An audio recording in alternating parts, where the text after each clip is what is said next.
கிறிஸ்துவுக்குள் பிரியமானவர்களே, இயேசு கிறிஸ்துவின் அன்பான நாமத்தில் உங்கள் அனைவருக்கும் என்னுடைய வாழ்த்துக்களை தெரிவித்துக் கொள்கின்றேன். என்னுடைய பெயர் சரவணன். தமிழ்நாட்டில் தருமபுரி என்ற மாவட்டத்தில் நான் பிறந்தேன்.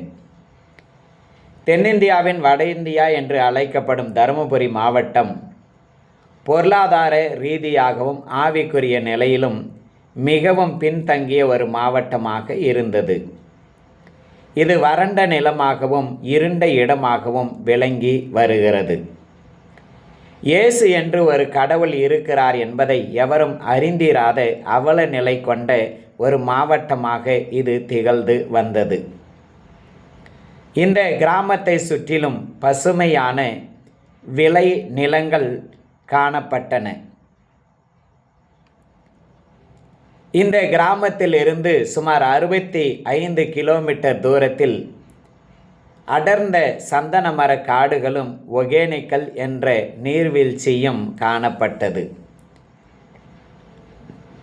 இந்த கிராமத்தை காக்கும் கடவுளாக சுமார் 15 அடி உயரத்தில் பிரம்மாண்டமாக ஒரு முனியப்பன் கோயில் கட்டப்பட்டு இருந்தது. பண்டிகை நாட்களில் ஆயிரக்கணக்கான மிருக ஜீவன்களை அதற்கு பலியாக கொடுப்பார்கள்.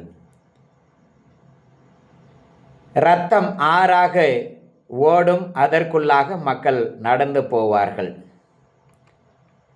அன்றைய நாளில் அந்த கிராமத்தில் 13 விக்கிரக கோயில்கள் கட்டப்பட்டு இருந்தன. இப்பொழுது 22 அந்த கோயில்கள் உயர்ந்து இருக்கின்றன. ஒவ்வொரு தெய்வத்திற்கும் தனியாக பூஜைகள் நடத்தப்படுவதுடன் பண்டிகைகளும் கொண்டாடப்பட்டு வந்தன. இருள் நிறைந்த இடமாக அந்த இடம் இருப்பினும் அது அருள் நிறைந்த இடமாக கருதப்பட்டதால் அநேக கிராமங்களில் இருந்து மக்கள் அருள்வாக்கு கேட்கும்படியாக எங்கள் கிராமத்திற்கு கடந்து வருவார்கள். அநேக பிசாசு பிடித்தவர்களை எங்கள் கிராமத்தின் கோயில்களுக்கு கொண்டு வருவார்கள். அருள் வாக்கு கேட்கிறவர்கள் எங்கள் கிராமத்திற்கு கடந்து வருவார்கள். பழமைவாதிகள் அதிகமாக இருந்த போதிலும் புதுமையான காரியங்களும் எங்கள் கிராமத்தில் காணப்பட்டன. இளைஞர் மன்றம், நற்பணி மன்றம், ரசிகர் மன்றம் என்று சில மன்றங்களையும் வாலிபர்கள் அமைத்து உற்சாகமாக செயல்பட்டு வந்தார்கள். கூடவே கம்யூனிச கொள்கைக்காரர்களும் நக்சல் பாரிகளும் சில வேளைகளில் கிராமத்திற்கு வந்து அநேக கிராமிய பாடல்களை பாடி விழிப்புணர்வுகளை ஏற்படுத்தி வந்தார்கள். இந்த கிராமத்தில் ஒரு விவசாய குடும்பத்தில்தான் நான் பிறந்தேன். என்னுடைய குடும்பத்தில் நான் கடைசி மகனாக இருந்தபடியினால என்னுடைய பெற்றோர்கள் என்னை மிகவும் நேசித்தார்கள். எங்களுடைய வீட்டின் அருகில் இருந்த அந்த துவக்க பள்ளியில் என்னை சேர்த்தார்கள். என்னை பக்தி உள்ளவனாக அவர்கள் வளர்த்து வந்தார்கள். சிறு வயதிலே நான் பிறந்தபோது மிகவும் பலவீனமாக பிறந்ததால் என்னுடைய மகனுக்கு உயிர் கிடைத்தால் அவனுக்கு சரவணன் என்று பெயர் வைப்பதோடு கூட ஒவ்வொரு வருடமும் பழனிமலை முருகன் கோயிலுக்கு அவனை அழைத்து கொண்டு வந்து மொட்டை அடிக்க வைப்பேன் என்று என் தாய் பொருத்தனை பண்ணி இருந்தாள். அவளுடைய பொருத்தனையின்படியாக ஒரு 16 வயது வரைக்கும் என் தாய் என்னை பழனி மலைக்கு அழைத்து கொண்டு போய் அந்த பொருத்தனையை நிறைவேற்றி வந்தார்கள். நான் பக்தி உள்ளவனாக வளர்ந்து வந்த போதிலும் கூட என்னுடைய 9ஆம் வகுப்பு படிக்கிற நிலையிலேயே நான் வழி தவறிவிட்டேன். அநேக கெட்ட நண்பர்களோடு கூட சேர்ந்து பலவிதமான கெட்ட காரியங்களை செய்வதோடு கூட பாவ பழக்கத்திற்கும் நான் அடிமையாகி போய்விட்டேன். இரவு நேரங்களில் என்னால் தூங்க முடியாது. பகல் வேளையில் நான் என்னென்ன காரியங்களை எல்லாம் செய்தேனோ அவைகள் எல்லாம் என் கண்களுக்கு முன்பாக வந்து நின்றபடியினால் என்னால் தூங்க முடியாது. எவ்வளவோ தூக்க மாத்திரைகளை நான் உபயோகப்படுத்தியும் கூட என்னால் தூங்க முடியாத நிலைமை எனக்கு ஏற்பட்டது. 10ஆம் வகுப்பை முடித்து 11ஆம் வகுப்பு நான் கடந்து போன போது இன்னும் என்னுடைய பாவ காரியங்களும் சினிமா காரியங்களும் அதிகமாக பெருகிவிட்டது. என்னுடைய தீமையான காரியங்கள் அதிகமாகி நான் ஒரு போலியான மனிதனாக வாழ்ந்து கொண்டு வந்தேன். எங்கள் கிராமத்தில் என்னை பார்க்கிறவர்கள் எல்லாரும் சரவணனை போல பக்தி உள்ளவனாக இருக்க வேண்டும், சரவணனை போல படிக்க வேண்டும் என்று சொல்லுவார்கள். அந்த அளவுக்கு வெளியில் என்னை நான் பக்தி உள்ளவனாக காட்டிக்கொண்டு வந்தேன். ஆனால் என்னுடைய உள்ளமோ பாவக்கரை நிறைந்ததாக, அக்கிரமம் நிறைந்ததாக காணப்பட்டது. நன்றாக படிக்கிற நான் 11ஆவது வகுப்பில் சினிமாவுக்கு முற்றிலுமாய் அடிமைப்பட்டு இன்னும் பலவிதமான காரியங்களில் சிக்கி கொண்டபடியினால என்னால் படிக்க முடியவில்லை. என்னை குறித்து என் கிராமத்தினர் அறிந்து கொள்வதற்கு முன்னதாகவே நான் இந்த உலக வாழ்க்கையை முடித்து கொள்ள வேண்டும் என்று நான் தீர்மானம் செய்தேன். தற்கொலை செய்து கொள்ள வேண்டும் என்று தீர்மானித்து பயணித்து கொண்டிருந்த போது எங்களுடைய கிராமத்திற்கு ஒரு சகோதரர் வந்தார். அவர் அடிக்கடி எங்கள் கிராமத்துக்கு வருவார். நக்சலேட்டிலிருந்து அவர் ரட்சிக்கப்பட்டவர். எங்கள் கிராமத்தில் வந்து சுவிசேஷம் சொல்லுவார். ஆனால் எங்கள் கிராம மக்கள் யாரும் அவர் சொல்லுவதை கேட்க மாட்டார்கள். என்னுடைய நண்பர்கள் அவரை திட்டி வெளிநாட்டு மதத்தை பரப்ப வந்திருக்கிறாய் என்று ஏளனம் செய்தார்கள், மிரட்டினார்கள். ஆனாலும் கூட அவர் தொடர்ந்து எங்களுடைய கிராமத்துக்கு வந்து கொண்டே இருந்தார். ஒரு நாள் மாரியம்மன் கோயிலுக்கு முன்பாக நின்று கொண்டு சிறு பிள்ளைகளுக்கு இயேசு நல்லவர், இயேசு நல்லவர் என்ற பாடலை அவர் சொல்லி கொடுத்து கொண்டிருந்தார். என்னையே அறியாமல் ஒரு வல்லமை அவர் இருக்கிற இடத்திற்கு என்னை இழுத்து சென்றது. அவர் சொன்ன வார்த்தைகள் எனக்குள்ளாக அம்பாக பாய்ந்தது. 2 ரூபாய் கொடுத்து ஒரு அன்பின் செய்தி புஸ்தகத்தை அவரிடத்திலிருந்து நான் பெற்றுக்கொண்டேன். அதை வாசித்த பொழுது மத்தேயு எழுதின சுவிசேஷம் 5வது அதிகாரம் எனக்காகவே எழுதப்பட்ட ஒரு அதிகாரத்தை போல நான் உணர்ந்தேன். அதில் எழுதப்பட்டிருக்கிறதான எல்லா விதமான பாவங்களுக்கும் நான் சிறு வயதிலேயே அடிமைப்பட்டவனாக நான் காணப்பட்டேன். என்னுடைய 16 வயதிலேயே நான் பலவிதமான பாவங்களுக்கு உட்பட்டவனாக நான் காணப்பட்டேன். இயேசு கிறிஸ்துவானவர் என்னுடைய பாவங்களை எல்லாம் சுட்டி காட்டி எனக்குள்ளாக பாவ உணர்வை ஏற்படுத்தினபடியால் என்னுடைய வாழ்க்கையை நான் இயேசுவுக்கென்று நான் அர்ப்பணித்தேன். கொஞ்சம் கொஞ்சமாக தேவன் என்னை பாவ வாழ்க்கையிலிருந்து விடுதலையாக்கி ஒரு புதிய மனிதனாக உருவாக்கி கொண்டு வந்தார். நான் 12ஆம் வகுப்பு படிக்கும்போது இயேசுவை முற்றிலுமாய் ஏற்றுக்கொண்டு என்னுடைய பாவத்தை எல்லாம் அறிக்கையிட்டு பாவ மன்னிப்புக்கென்று நான் ஞானஸ்தானத்தை பெற்றுக்கொண்டேன். என்னுடைய பெற்றோர்களுக்கும் சந்தோஷம். நம்முடைய பையன் நம்முடைய தெய்வத்தோடு கூட இயேசு என்ற புதிய தெய்வத்தையும் வணங்குகிறான், அவன் பக்தியிலே வளருகிறான் என்று சொல்லி என்னுடைய பெற்றோர்கள் மிகுந்த சந்தோஷத்திற்கு உள்ளானார்கள். சத்தியத்தை அறிய அறிய எனக்குள்ளாக இருக்கிற பாவ காரியங்கள், இருளான காரியங்கள் வெளியேறியது. அதன் பிறகு நான் வெளியே படிக்க சென்று விட்டேன். முதல் 3 ஆண்டுகள் எங்கள் குடும்பத்தில் இருக்கிறவர்கள் என்னை குறித்து அறியாமல் போய்விட்டார்கள். எங்களுடைய வீட்டில் அநேக சாமி படங்கள் இருந்தது. அந்த சாமி படத்துக்கு முன்பாக கும்பிடுகிறதை போல நான் நின்று அவைகளையெல்லாம் நான் ஒவ்வொன்றாக உடைத்து விடுவேன். கடைசியாக ஒரே ஒரு சாமி படம் தான் எங்கள் வீட்டில் இருந்தது. அதையும் நான் உடைத்த பிறகு இயேசு கிறிஸ்துவின் தழும்புகளால் குணமானீர்கள் என்று சொல்லக்கூடியதான ஒரு பெரிய வசனத்தை கொண்டு வந்து வைத்தேன். அதற்கு பிறகுதான் என்னுடைய வாழ்க்கையில் பிரச்சனைகள் புயல் போல எழும்பியது. என்னுடைய பெற்றோர்கள் இயேசுவை மறுதலிக்க சொன்னார்கள், நிந்தித்தார்கள், அடித்தார்கள், அவமானப்படுத்தினார்கள். முடியாது என்று சொன்னபோது வீட்டை விட்டு வெளியே போ என்று துரத்தி விட்டார்கள்.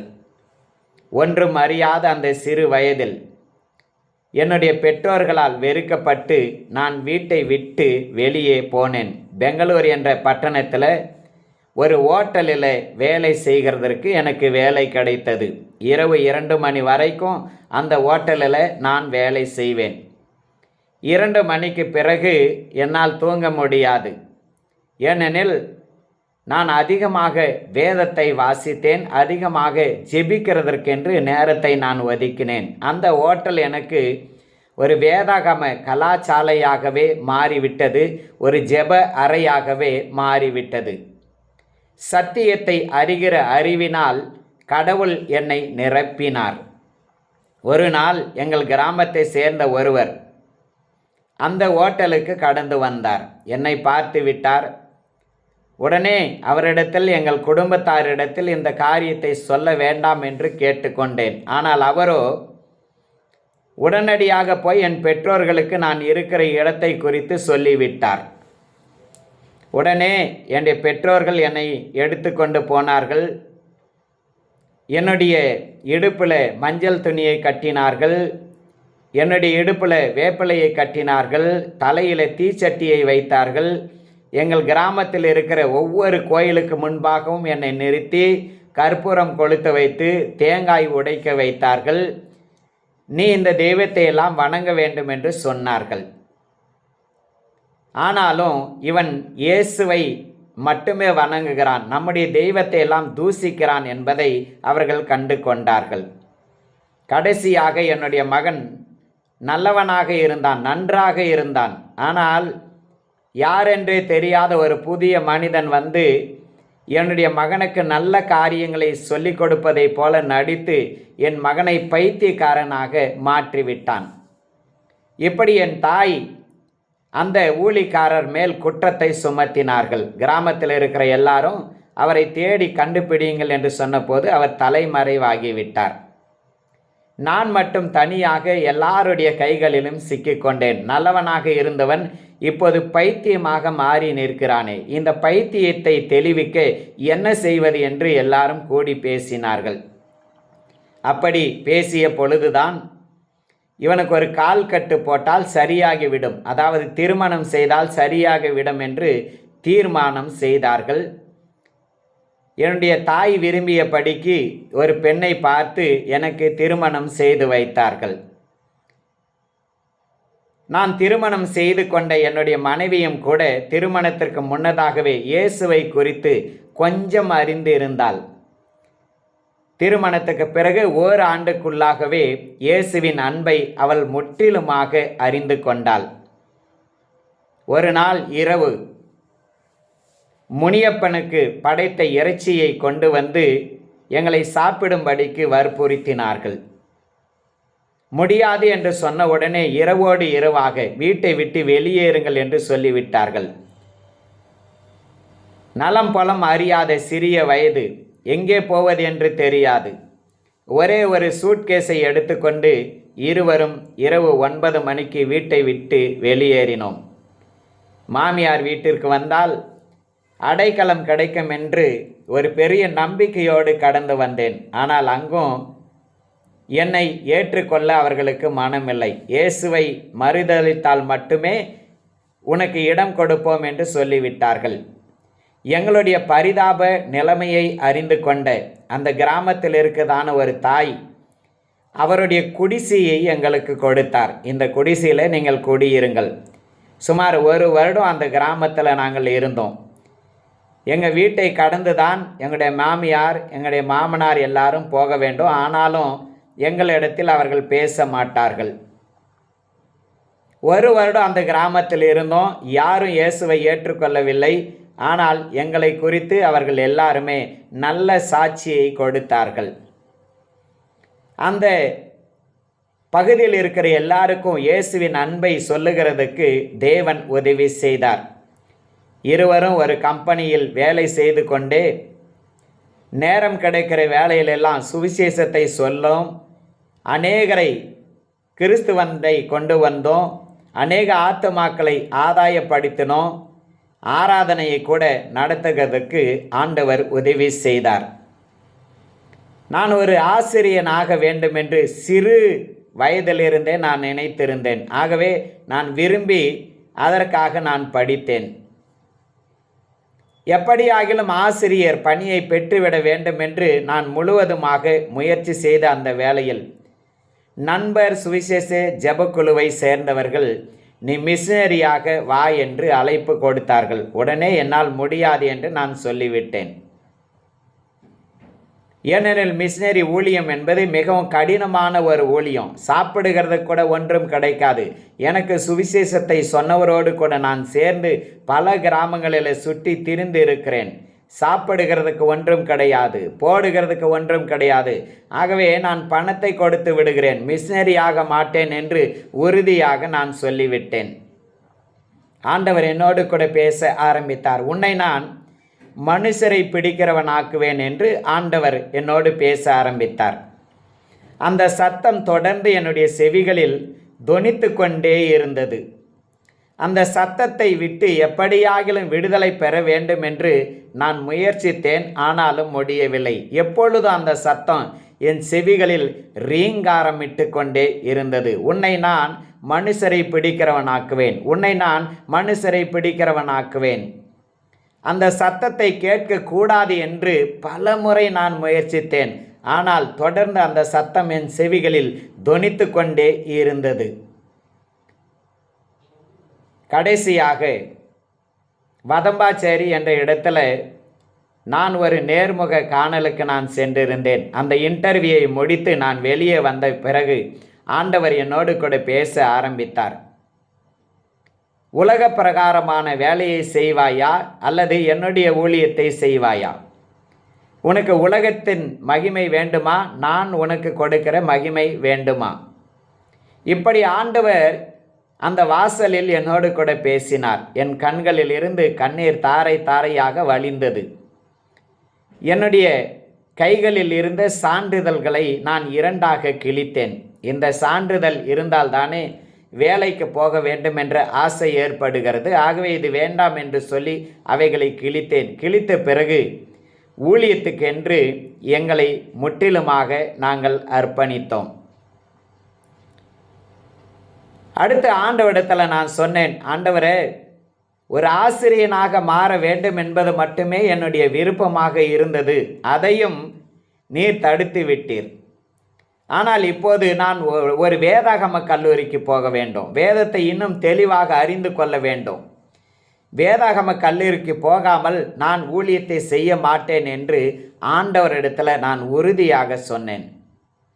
உடனே என்னுடைய நண்பரிடத்திலிருந்து கொஞ்ச நாள் கழித்து ஒரு விலாசம் கிடைத்தது. கன்னியாகுமரி மாவட்டத்தில் ஒரு வேதாகம கல்லூரி இருக்கிறது என்று சொல்லி உடனடியாக நாங்கள் விண்ணப்பித்தோம். உடனே கிளம்பி வாருங்கள் என்று சொன்னபடியினால நாங்கள் குடியிருந்த வாடகை வீட்டையும் கூட விட்டு என் மனைவியோடு கூட அந்த இடத்திற்கு நாங்கள் கடந்து போனோம்.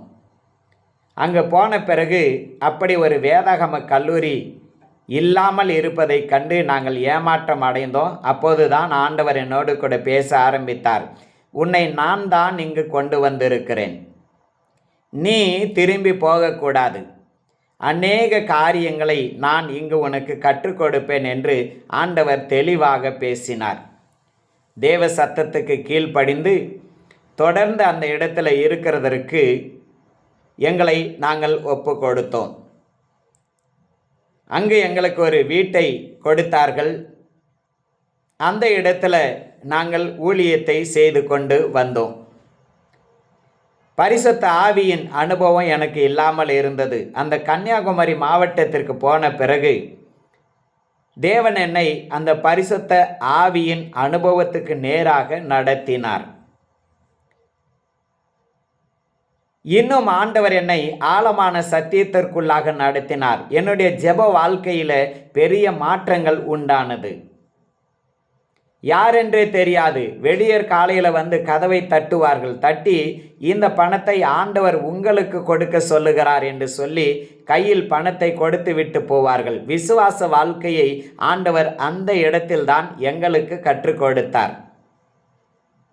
இப்படி ஆண்டவர் 2 ஆண்டுகள் அநேக காரியங்களை ஆண்டவர் எங்களுக்கு கற்றுக் கொடுத்தார். அநேக இடங்களில் போய் நாங்கள் பிரசங்கிக்க ஆரம்பித்தோம். வட்டம் என்று சொல்லக்கூடியதான இடத்துல இயேசு கிறிஸ்து ஆறுதல் அளிக்கிறார் என்ற சபையில் உதவி போதகராக நான் அமர்த்தப்பட்டேன். கிறிஸ்தவர்களையே அந்த மக்கள் சந்திப்பார்கள், இந்துக்களை சந்திக்க மாட்டார்கள். கேட்டால் அடித்து விடுவார்கள் என்று சொல்லுவார்கள். என்னை அறியாமல் ஒரு பெரிய பாரம், ஏன் இந்துக்களுக்கு சுவிசேஷம் சொல்லக்கூடாது?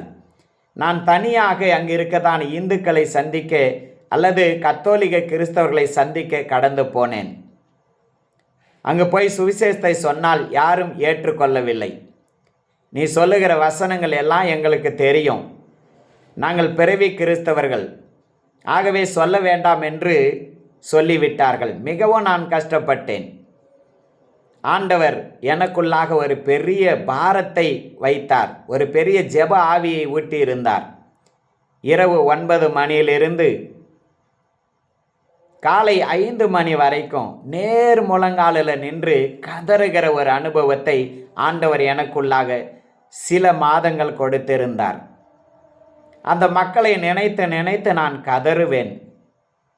அப்படி கதறிக்கொண்டிருந்த அந்த வேளையில் ஒரு நாள் என்னுடைய ஜெப வேளையில் ஒரு தரிசனத்தை நான் பார்த்தேன்.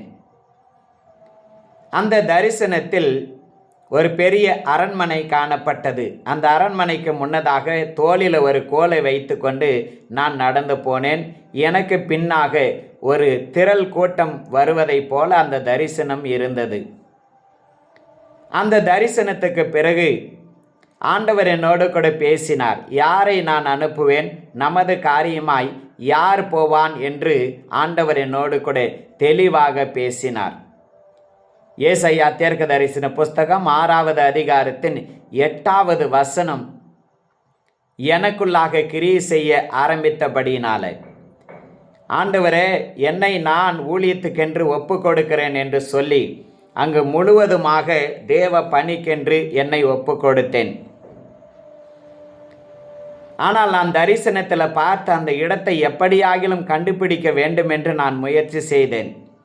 நண்பர் சுவிசேஷ ஜெபக்குழுவின் இடத்துல கேட்டேன். அப்படி ஒரு இடம் இல்லை என்று சொல்லிவிட்டார்கள்.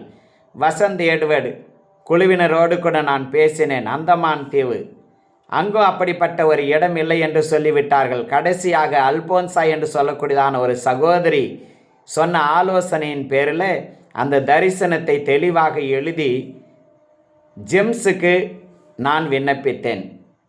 உடனே அகஸ்டின் ஜெபக்குமார் அண்ணன் வா என்று சொன்னார்கள். 1995 ஜனவரி மாதம் 26ஆம் தேதியில் நெய்யூர் என்ற இடத்துல என்னை வைத்து அண்ணன் பேசினார்கள். உடனே அண்ணன் சொன்னார்கள், மார்ச் மாதத்தில் எங்களுக்கு ஒரு தலைவர்கள் கூடுகை இருக்கிறது, அந்த கூடுகையில் உங்களை குறித்து நாங்கள் பேசி தீர்மானம் எடுப்போம். அந்த தீர்மானத்தை எடுத்த பிறகு ஏப்ரல் அல்லது மே மாதத்தில் உங்களுக்கு நாங்கள் அழைப்பு கொடுப்போம், அப்போது வாருங்கள் என்று சொல்லிவிட்டார்கள். ஆனால் அவர் சொன்னது வேறு, எங்களுக்கு நடந்தது வேறு. பிப்ரவரி மாதம் நாங்கள் இருந்த வீட்டையும் கூட காலி செய்ய வேண்டிய சூழ்நிலை காணப்பட்டது. ஒரு திண்ணையில் தான் நாங்கள் காணப்பட்டோம். எங்களுடைய கையில் ஒரு கடிதம் கிடைத்தது பிப்ரவரி மாதத்தில், உடனடியாக நீங்கள் பீகார் கடந்து வர வேண்டும் என்று சொல்லி. நானும் என்னுடைய மனைவியும் அந்த இடத்திலிருந்து மிகவும் கஷ்டப்பட்டு நாங்கள் பீகாருக்கு கடந்து போனோம். என்னை உதவி போதகராக வைத்திருந்த அந்த போதகர் ஆண்டு அவர்கள் பீகாருக்கு அனுப்ப மனமில்லை. ஏனெனில் அவர்கள் என்னை ஒரு மகனாக பாவித்து நடத்தினார்கள். அவருடைய சொல்லையும் கேட்காமல் தான் நான் பீகாருக்கு புறப்பட்டு போனேன். பீகாருக்கு புறப்பட்டு போன உடனே 10 நாட்கள் கழித்து அண்ணனை நான் சந்தித்தேன். சந்தித்த போது சொன்னார்கள், ஏப்ரல் அல்லது மே மாதத்தில் தான் உங்களை அழைப்பதாக நான் சொன்னேன், எதற்காக வந்திருக்கிறீர்கள் என்று கேட்டார்கள். உடனே அவர்கள் அனுப்பிய அந்த கடிதத்தை அவர்களிடத்தில் கொடுத்த போது, இது எங்களுடைய அலுவலகத்தில் இருந்து வந்த கடிதம்தான், ஆனால் இதை உங்களுக்கு அனுப்பியது யார் என்று எங்களுக்கு தெரியவில்லை என்று சொன்னார்கள். இன்னும் ஒரு வாரம் தங்கியிருங்கள், நான் ஜெபித்து விட்டு சொல்லுகிறேன் என்று சொன்னார்கள். ஒரு வாரம் கழித்து போன உடனே ரோத்தாஸ் என்று சொல்லக்கூடியதான ஒரு மலை இருக்கிறது. தண்ணீர் இருக்காது, மின்சார வசதி கிடையாது, போக்குவரத்து வசதி கிடையாது, மண்களால் கட்டப்பட்ட வீடுகள் தான் காணப்படும், தீவிரவாதிகள் தான் காணப்படுவார்கள், நல்ல கதவு இருக்காது, எந்த வசதியும் இல்லாத அந்த மலைப்பகுதி தான் ரோத்தாஸ் மலைப்பகுதி. அந்த ரோத்தாஸ் மலைப்பகுதிக்கு தான் நீங்கள் ஊழியத்திற்கு போக வேண்டும் என்று ஆண்டவர் சொல்லுகிறார் என்று அண்ணன் சொன்னார்கள். உடனே அவருக்கு கீழ்ப்படிந்து ரோத்தாஸ் மலைக்கு நாங்கள் கடந்து போய்விட்டோம். அந்த மலையில் 4 மாதங்கள் இருந்தேன். என்னால் தாக்கு பிடிக்க முடியவில்லை. அந்த மலையை விட்டு எப்படியாகிலும் ஓடிவிட வேண்டும் என்று நான் முயற்சி செய்தேன். ஏனெனில் அது அவ்வளவு கடினமான ஒரு இடமாக காணப்பட்டது. எந்த வசதியும் கிடையாது அந்த மலையில். ஆகையினால அந்த மலையில் ஊழியம் செய்ய முடியாது என்று நான் தீர்மானம் செய்து அந்த மலையை விட்டு ஓட நினைத்தேன். அப்படி நினைத்திருந்த வேளையில் ஒரு நாள் சுமார் 6 மணி நேரம் நடந்து நாகட்டோலி என்ற இடத்திற்கு நான் கடந்து போனேன். அங்கே போய் அங்கே இருக்கிற மக்களிடத்தில் பேசிய போது அவர்கள் சொன்னார்கள், இங்கு ஹரிச்சந்திரன் என்று சொல்லக்கூடியதான ராஜா அரசாண்ட ஒரு இடம் இருக்கிறது, அழகான அரண்மனை காணப்படுகிறது, அந்த இடத்தை பார்க்க வருகிறீர்களா என்று கேட்டாங்க. என்னுடைய கை கால் எல்லாமே வலி, ஆனாலும் கூட உடனே நான் வருகிறேன் என்று சொன்னேன். உற்சாகத்தோடு அந்த இடத்துக்கு நான் கடந்து போனேன். அங்கே போய் பார்த்த பொழுதுதான் கன்னியாகுமரி மாவட்டத்தில் தேவன் எனக்கு தரிசனத்தில் காண்பித்த அதே அரண்மனையை அங்கு நான் பார்த்தேன். அங்கு பார்த்த பிறகுதான் எனக்கு ஒரு புதிய வேகம், ஒரு புதிய அர்ப்பணிப்பு, எல்லா காரியங்களும் புதிதாக மாறின. வாழ்க்கையில் எது நடந்தாலும் தேவனே இந்த இடத்திற்கு நம்மை அழைத்து வந்திருக்கிறார், ஆகவே பின் திரும்பி பார்க்கக்கூடாது என்று தீர்மானம் எடுத்தேன். தீர்மானம் எடுத்து அந்த மலையில் நானும் என்னுடைய மனைவியும் தொடர்ந்து ஊழியம் செய்கிறதற்கு எங்களை ஒப்பு கொடுத்தோம். அநேக முறை மரணத்துக்கு நேராக நாங்கள் கடந்து போயிருக்கிறோம். உணவு இல்லாமல் இருந்திருக்கிறோம், தண்ணீர் இல்லாமல் இருந்திருக்கிறோம். பலவிதமான எதிர்ப்புகள் எங்களுக்கு நேராக வந்திருக்கின்றன. தீவிரவாதிகள் எங்களை மிரட்டினார்கள். ஆனாலும் அதற்கு மத்தியிலும் அழைத்த தேவன் எங்களோடு கூட இருந்தார். அவர் எங்களை வழி நடத்தினார். அவர் எங்களுக்கு தைரியத்தை கொடுத்தார். வியாதியின் நேரத்தில் தேவன் எங்களை தேற்றினார். சோர்ந்து போன வேளையிலெல்லாம் தேவன் எங்களை உற்சாகப்படுத்தினார். தேவனோடு கூட நடக்கிற புதிய அனுபவத்தை அந்த ரோத்தாஸ் மலையில் இன்னும் ஆழமாக நான் பெற்றுக்கொண்டேன். மலைக்கு கீழ் என்ன பிரச்சனை வந்தாலும் யாரிடத்தில் ஆகிலும் ஆலோசனை கேட்கலாம். ஆனால் மலையில் என்ன பிரச்சனை வந்தாலும் யாரிடத்தில் ஆலோசனை கேட்க முடியாது. தேவனிடத்தில் தான் போக வேண்டும், தேவனை தான் சார்ந்து இருக்க வேண்டும். தேவன் எனக்கு அவரையே சார்ந்து இருக்கிற ஒரு புதிய அனுபவத்தை அந்த மலை பகுதியில் கொடுத்தார். வேதத்தின் ஆழமான சத்தியங்களை தேவன் அந்த ரோத்தாஸ் மலையில் எனக்கு கற்றுக் கொடுத்தார். மற்றவர்களுக்கு அந்த மலை என்பது கடினமான இடமாக இருந்தாலும் எனக்கு தேவனோடு கூட உறவாடுகிற இடம் அதுதான். தேவனுடைய சத்தியத்தை நான் கற்றுக்கொண்ட இடமும் அதுதான். அந்த இடத்துல நானும் என்னுடைய மனைவியும் தொடர்ந்து சந்தோஷமாக ஊழியத்தை செய்கிறதற்கு ஆண்டவர் உதவி செய்தார். யாரை நான் அனுப்புவேன், நமது காரியமாய் யார் போவான் என்று சொன்ன தேவன் அவர் நினைத்த இடத்திற்கு எங்களை கொண்டு வந்து ஊழியத்தின் பாதையில் எங்களை உற்சாகமாக நடத்தினார். தேவனுடைய வழிநடத்துதல்களும் தேவனுடைய காரியங்களும் ஒருவேளை உடனடியாக நம்மால் தெரிந்து கொள்ள முடியாது. ஆனால் அது மகிழ்ச்சியானது, அது சந்தோஷமானது. அந்த சந்தோஷத்தை கடவுள் எங்களுக்கு கொடுத்தார். தேவன் தாமே உங்களை ஆசீர்வதிப்பாராக. ஆமேன், ஆமேன்.